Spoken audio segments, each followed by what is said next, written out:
kitchen.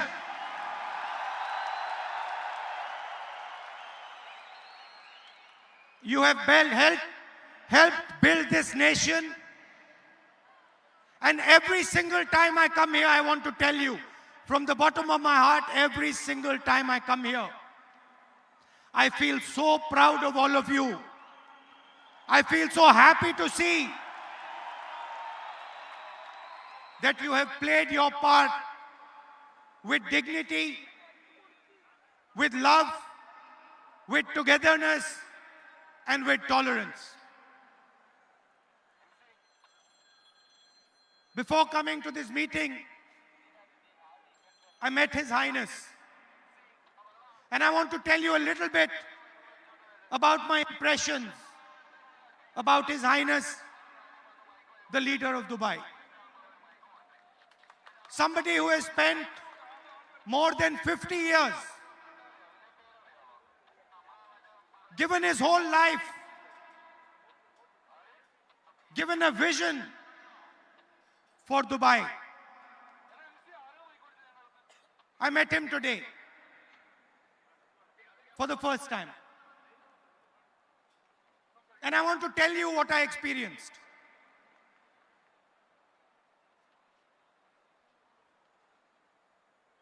The number one emotion I experienced in His Highness was humility.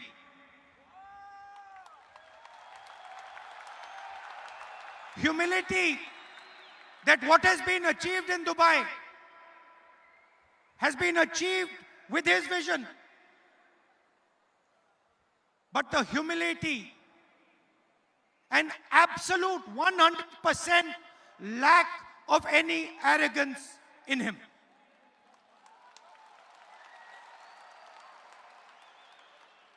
Great nations are built with that type of humility. A leader who listens, a leader who appreciates not only the people from this country, but the millions of people who come from other countries to help build this country. And this country has been built by many voices.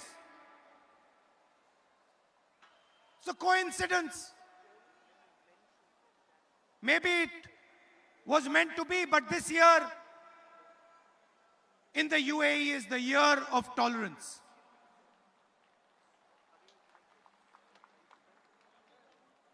Year of tolerance. And I'm sad to say, the values that bring together the people of the UAE and India, the central value is humility and tolerance. Tolerance for different ideas, different religions, different communities, different way of doing things. And I am sad to say that here it is the year of tolerance. And back home, it is 4.5 years of intolerance.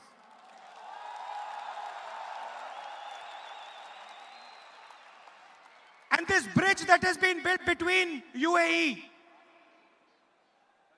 and our great India, this is not a new bridge. You have come here, you have given your blood, your sweat, and you built this great city, but you're not the first. For hundreds of years, people from India have been coming to Dubai, to the UAE. And people from Dubai and the UAE have been coming to our home. And if we are successful because of the value of tolerance, of listening, of working together, and most important, the value I saw today in His Highness called humility. So I want to start by telling you, all of you, that you have achieved great things here. And you are going to achieve even greater things. And I want you to know, as an Indian leader, as somebody who has come from India to speak to you, I want you to know that you are India's biggest strength. Not only in Dubai, not only in the UAE, I'm not only speaking to you. I'm speaking to every single Indian, whether he's in Canada, in the United States, Europe, Africa, Middle East. I'm speaking to all of you. And I want to tell you that you have played a tremendous role in making India what it is today. And I want to go further. I want to go further, because that is not enough. I want to say clearly that without your help, without the help of the NRIs, it would be impossible for India to be where it is today. Let us talk about some of the great NRIs. Let us talk about you. Who are you? What is your spirit? Let me tell you a little bit. In the last century, when we stood up and fought the British, the fight was led by a non-resident Indian called Mahatma Gandhi. When we carried out the White Revolution, became #1 in milk production, that job was done by a non-resident Indian returned person. Here on the stage we have Sam Petroda. Telecom revolution, non-resident Indian. And then liberalization. The brain behind liberalization, Manmohan Singh ji, non-resident Indian. So I have come here to tell you that I don't just want to talk to you. I don't just want to come here, give you the same speech and go home. I'm not interested. I'm interested in making you realize that you are India's future and we cannot build India without you. And I want you to do what you have done in Dubai, what you have done in the UAE, what you have done in the United States, what you have done in Europe, in Africa. I want you to help us do that back home. And I want a commitment from you. I want a commitment for you. You are going to stand together with us in India and help us solve the 2 or 3 big problems, challenges that we face. Do I have your acceptance to this proposal? I didn't hear you. I want you to say it louder. No, louder. Now let me tell you what are the problems that we face and what are the problems that we are going to work with you to resolve. And I'm happy to see that there are many ladies here because you are also part of that equation. The single biggest problem that we face in India today, over 1 billion people are facing a crisis of unemployment. You go to India, you talk to youngsters there and they will tell you that we have been devastated by demonetization and by GST, and we simply do not have employment. So the first problem that India needs to take head on, we are in a cricket stadium, not on the back foot, but on the front foot is unemployment.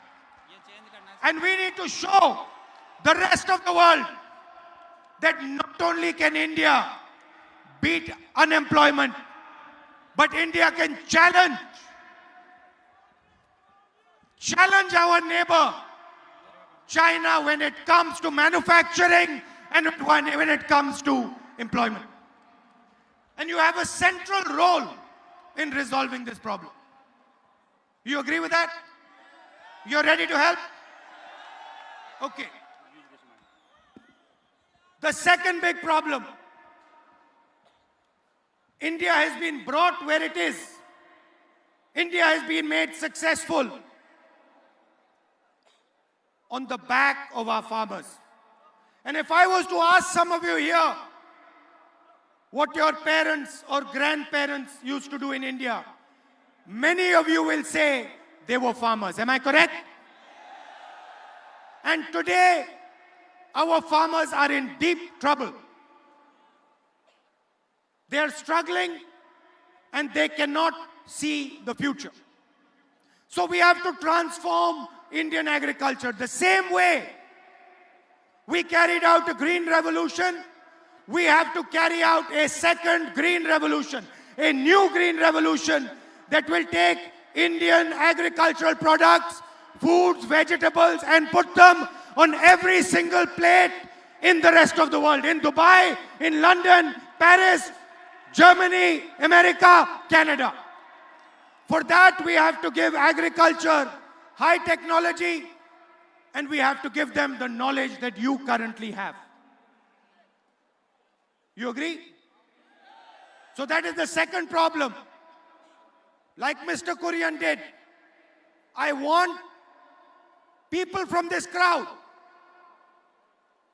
who have understanding, who have knowledge to come back home and work with us. Sam Pitroda is helping us, Mr. Chithambaram, Sam Pitroda and a list of people is helping us create the manifesto for the 2019 election. The manifesto is going to contain our plan for the future of India. It is going to be an expression not just of the Congress party, not of one person, not of one individual. It is going to be an expression of the millions and billions of Indians. It is going to be an expression of our farmers, of our youngsters, of women like you, and most importantly, it is going to be an expression of our NRI community. I want your voice to be inside the manifesto the Congress party produces. I have told Sam Pitroda that he is going to have detailed conversations with our NRI community in Dubai, in Abu Dhabi, in the UAE, in the Gulf, in America, Canada, rest of the world.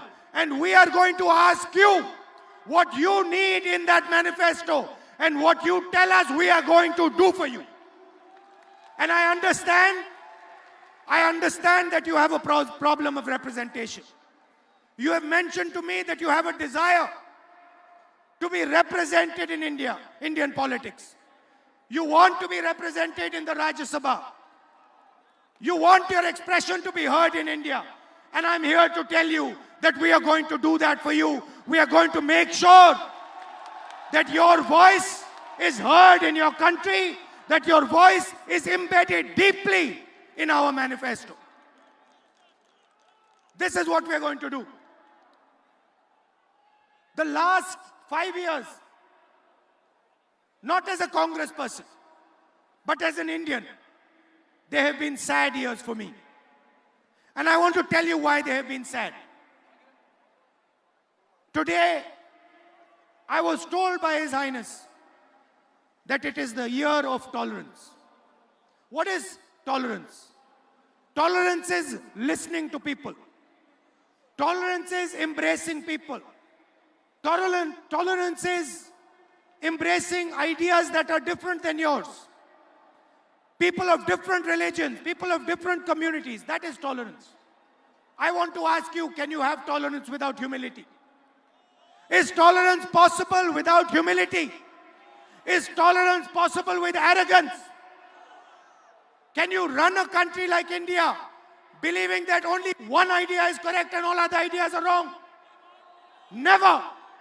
It simply cannot be done. And what makes me sad is that today in India, my beloved country is being divided. It is being divided, and I want every NRI to hear this properly. It is being divided for political reasons and for political benefit. That is why it is being divided. Different religions are being divided. Different communities are being divided. The rich and the poor are being divided. And India can never be strong if it is divided. I said to you, we are in a cricket stadium. I made the analogy of hitting a six. I want to ask you, can a cricket team that is divided, a cricket team where the batsmen don't talk to the bowlers, where the bowler doesn't talk to the wicketkeeper, where the wicketkeeper doesn't talk to the fielder, can that cricket team ever win a game? Then how can a country that is divided be successful? It is impossible. So the first task that we have to do, the absolute first task that we have to do, and every single Indian is responsible for this, whether he lives in India or he lives in Dubai, UAE, America, anywhere, every single Indian is responsible. We have to bring India together once again. We have to bring all our communities, all our religions, all our people, all our states together. And we have to say that enough. This is not many countries. This is not many religions. This is not many castes. This is first one country. From there we will start. And that is where we are fundamentally different. We simply do not believe that India can be successful if it is divided. And I want all of you to commit, regardless of which religion you're from. You have people here from Kerala, from Punjab, from Haryana, Karnataka, Maharashtra. Every single state, there are people here.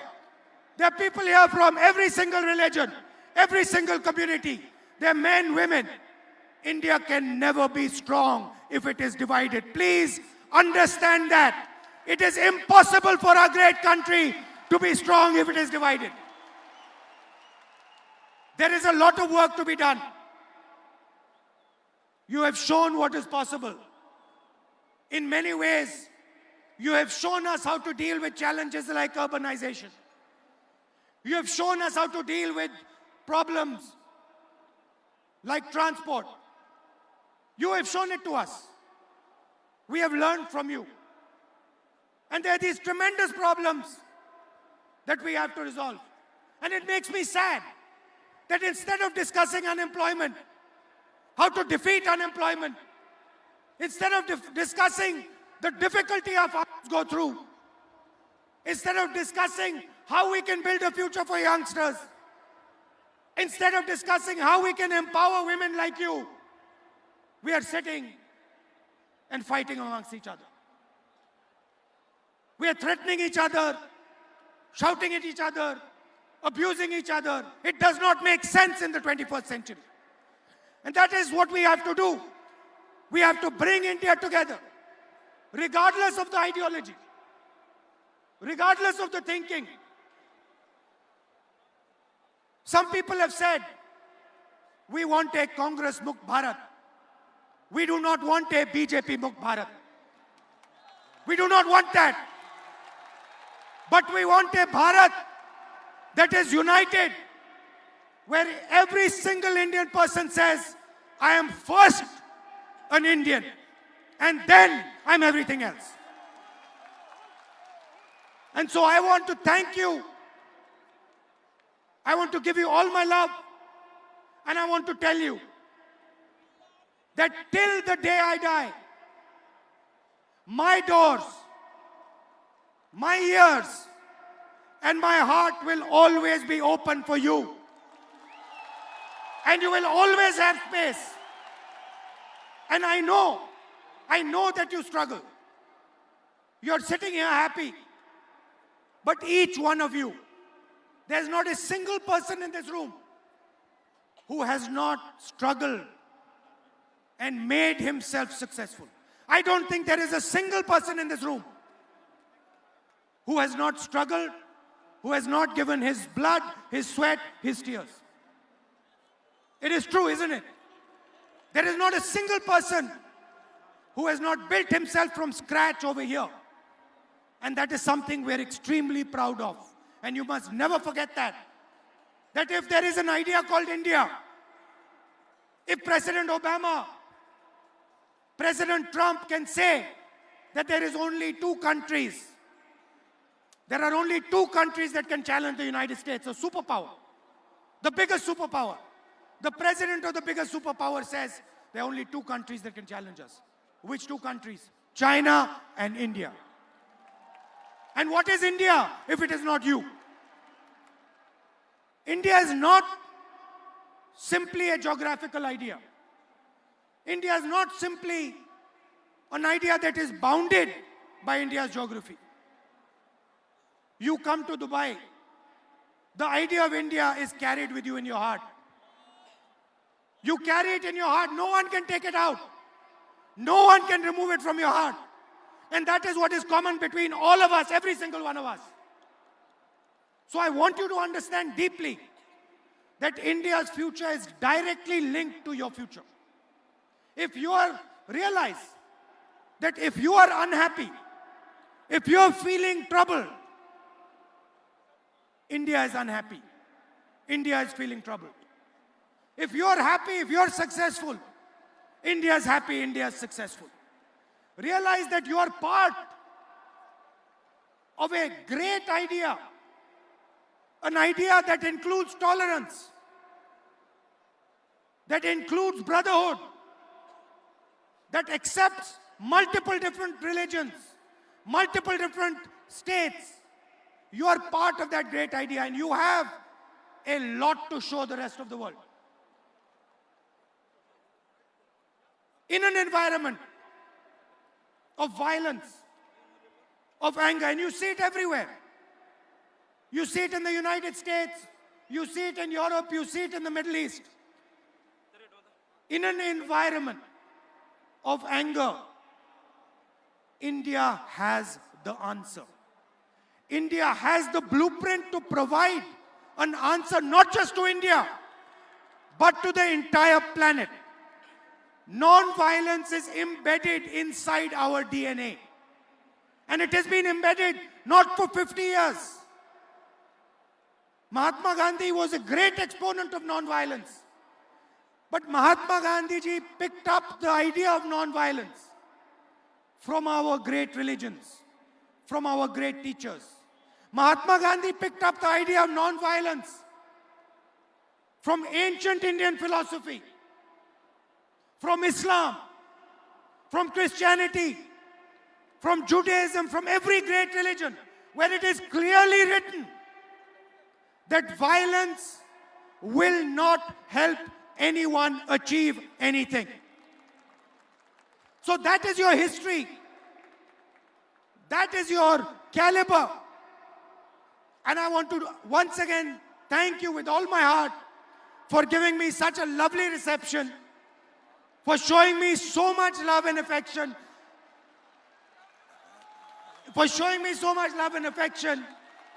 in Dubai, so many miles from home.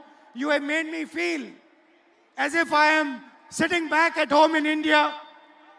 So thank you for that. And once again, I want you to know, and I don't care who you are, I want you to know that my doors are open to you. I don't care how old you are, how young you are, where you come from, man, woman, my doors are open for you. You just tell me how I can help you and I am at your service. Thank you. Thank you very much. We are facing an electoral battle in 2019. I want to tell you with utmost confidence that we are going to win that battle and we are going to bring India together again and move forward and take on the great challenges that our country faces. Thank you very much. Have a good evening. Good night.